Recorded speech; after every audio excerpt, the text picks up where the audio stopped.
akan sahabat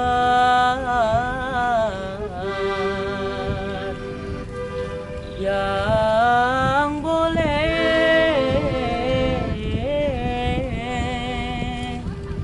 dijadikan obat. Cari olehmu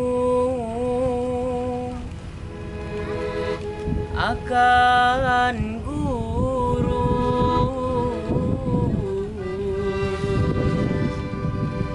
yang boleh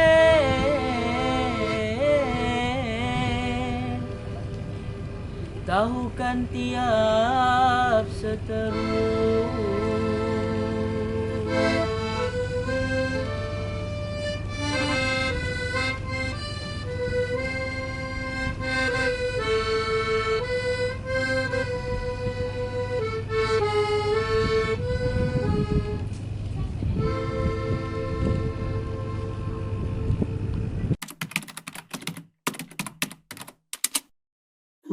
Ini terbuat dari ikan itu ya? Lumayan sih, ini yang buat oleh-oleh kan? Tahu dong, kan yang biasa dijual di pasar pagi. Ini Batam, sebuah kota yang sibuk, yang hidup dari pelabuhan dan pergerakan. Kota transit yang sering dilupakan, tapi menyimpan banyak cerita, bukan hanya lewat suara dan langkah, tapi juga lewat piring dan rasa.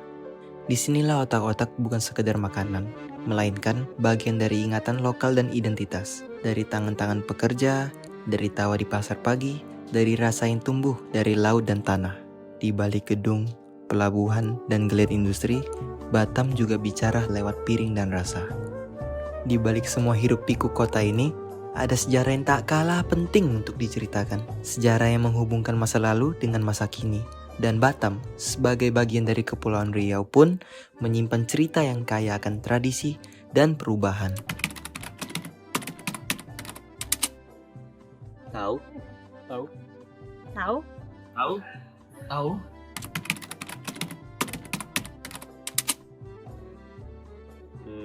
Enggak sih. Enggak tahu. Nggak tahu. Enggak tahu.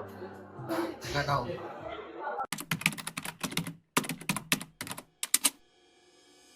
Kepulauan Riau itu asalnya adalah provinsi Riau. Riau itu di mana? Riau itu di Tanjung Pinang. Dalam tahun tanggal 24 bulan September ya, tahun 2002 itu kita ada pemekaran memisahkan diri dari Provinsi Riau menjadi Provinsi Kepulauan Riau. Saat ini Provinsi Kepulauan Riau itu berjumlah 7 kabupaten kota. Ada 2 kota, ada 5 kabupaten. Provinsi Riau ini umumnya menggunakan tradisi yaitu tradisi Melayu. Ya, di Kota Batam khususnya dulu sebelum menjadi kota itu adalah sebuah kecamatan yang ibu kotanya di Bangkapada. Namanya Kecamatan Batam, tapi ibu kotanya di Bangkapada. Karena kita wilayahnya wilayah laut, banyak aktivitas penduduk asli di sini di laut untuk menangkap ikan seperti menjaring, kelong, bermacam-macam lah kegiatan di laut, ada menangkul, ada menyondong dan lain sebagainya, kegiatan-kegiatan masyarakat asli Batam waktu itu. Dari pelabuhan yang sibuk hingga tradisi kuliner yang berkembang pesat, Batam adalah contoh nyata dari sebuah kota yang terus berubah, namun tetap menghargai jejak-jejak sejarah yang ditinggalkan. Sebelum menjadi kota yang sebesar ini, orang tua kami bekerja di laut. Dan hasil-hasil laut itu banyak dikembangkan untuk dijadikan kuliner. Ya, bermacam-macam kuliner yang dibuat dari tentunya ikan. Ya, termasuklah dibuat pepes ikan atau ada juga dengan otak-otak ya. Otak-otak itu dibuat dari bungkusnya itu dari daun kelapa. Otak-otak, hidangan sederhana yang menyimpan jejak lintas budaya. Bukan sekedar cemilan pesisir, otak-otak lahir dari pertemuan panjang 2 tradisi. Dari warisan masyarakat Melayu yang akrab dengan laut, dan racikan rempah masyarakat Tionghoa Peranakan yang telah menetap di pesisir timur Sumatera sejak abad ke-18. Dulu, ia dibuat ketika musim utara tiba. Saat gelombang tinggi memaksa nelayan tinggal di darat berhari-hari, ikan yang tersisa diolah agar tahan lama. Dibumbui, dibungkus, lalu dipanggang pelan agar tetap bisa dinikmati di hari-hari berikutnya. Di Kepulauan Riau, otak-otak berkembang jadi khas. Warnanya jingga kemerahan, teksturnya lebih kering dan pedas, dengan aroma asap yang tajam. Tak hanya ikan, kadang sotong, udang, atau kepiting turut jadi bahan utamanya. Dan seperti banyak hal di pesisir, otak-otak adalah bukti bahwa rasa bisa menjadi jembatan antar budaya, mengikat sejarah dari dapur-dapur kayu yang mungkin telah hilang, tapi tak pernah dilupakan. Dan seperti sebuah piring yang penuh dengan rasa, Batam adalah campuran dari berbagai elemen yang menghidupkan kota ini. Mari kita lanjutkan perjalanan ini untuk memahami lebih dalam budaya yang tumbuh di atas tanah ini. Aku lahir dan besar di Batam. Sejak kecil, laut itu udah jadi bagian dari hidupku. Dimanapun kau berdiri di kota ini, laut tuh kayak selalu dekat, tinggal jalan bentar udah nyampe. Hidup di sini, makanan-makanan laut tuh bukan sesuatu yang spesial banget. Itu justru keseharian kami. Otak-otak, mita rempa, kepiting saus padang, ikan bakar. Dari kecil tuh udah biasa makan itu semua. Lucunya, aku baru tahu belakangan ini kalau otak-otak itu punya sejarah. Selama ini ya aku pikir, udah, itu cuma makanan khas di sini.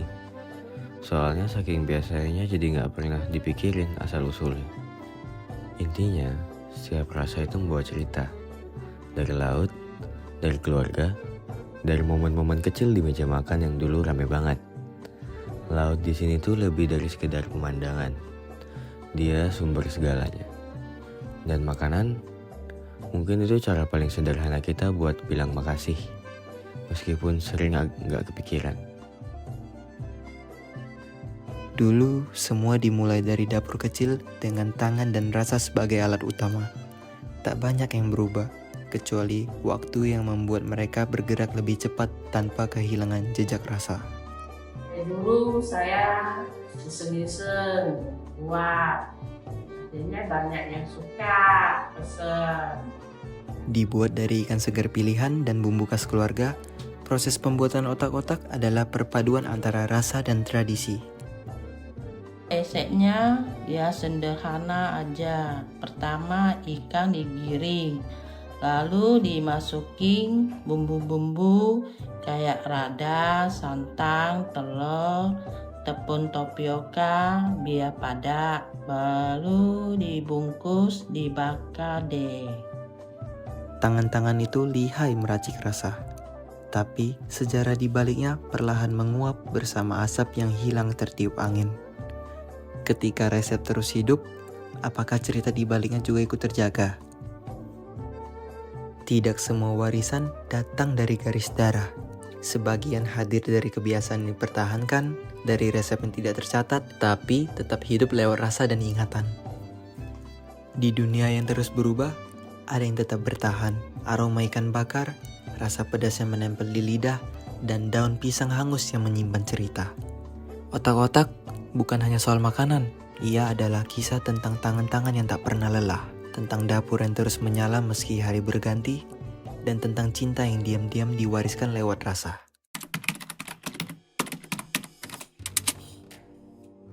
Ya, secara tidak kita sadari ya, bahwa otak-otak itu bukanlah sekedar hanya jajanan,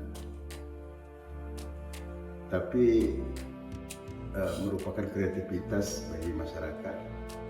Ya, karena kehidupan nelayan ini adalah menangkap ikan, ya otomatis makanan dan kuliner itu juga terbuat dari bahan-bahan ikan yang diolah sehingga menjadi suatu kuliner yang sangat menarik dan sampai saat ini masih tetap ada. Nah, ini berkembang dan disajikan untuk para tamu yang datang, mungkin ingin yang membeli jajanan ya, merupakan sebagai oleh-oleh yang sangat khas dari daerah Kepulauan Riau. Ada satu saat ada musim utara. Musim utara itu ombaknya besar. Biasanya orang tidak melaut gitu, karena untuk menjaga takut terjadi hal-hal yang tidak diinginkan di laut.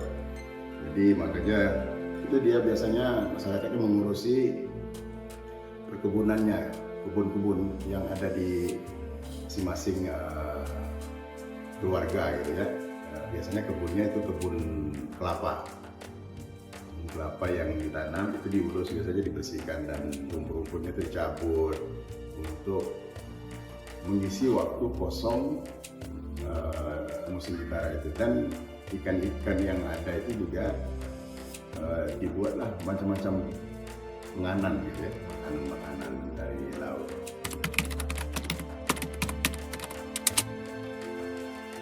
Maka tak heran walaupun rasanya berbeda-beda tapi tetap membawa satu rasa yang sama, laut dan kampung halaman. Di tengah arus modernisasi dan restoran cepat saji, makanan seperti otak-otak menyimpan cerita tentang siapa kita dulu, tentang tangan-tangan yang mengolah laut, dan dapur yang menyatu dengan musim dan alam. Dari kecil aku makan ini, rasanya selalu bikin kangen. Tapi aku gak pernah tanya siapa yang mulai dan kenapa ini dibuat. Mungkin kita terlalu sibuk menikmati, sampai lupa menghargai.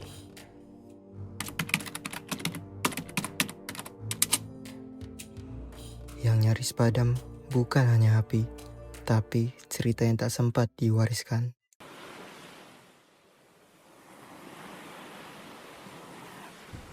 Dara pergi ke rantau berkebaya panjang cantik sekali.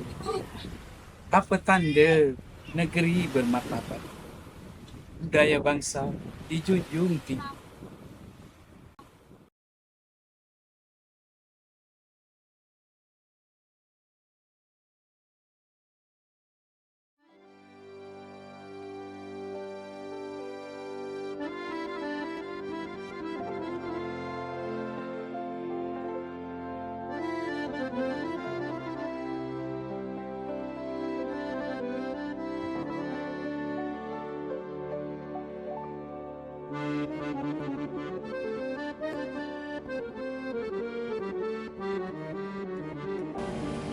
Oke. Sorry, belum siap aja ini. Belum.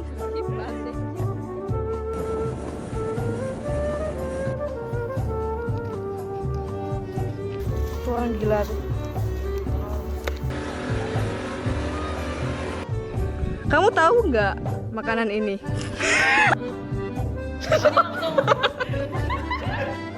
Kamu tahu makanan ini? Enggak. Kamu tahu makanan ini nggak?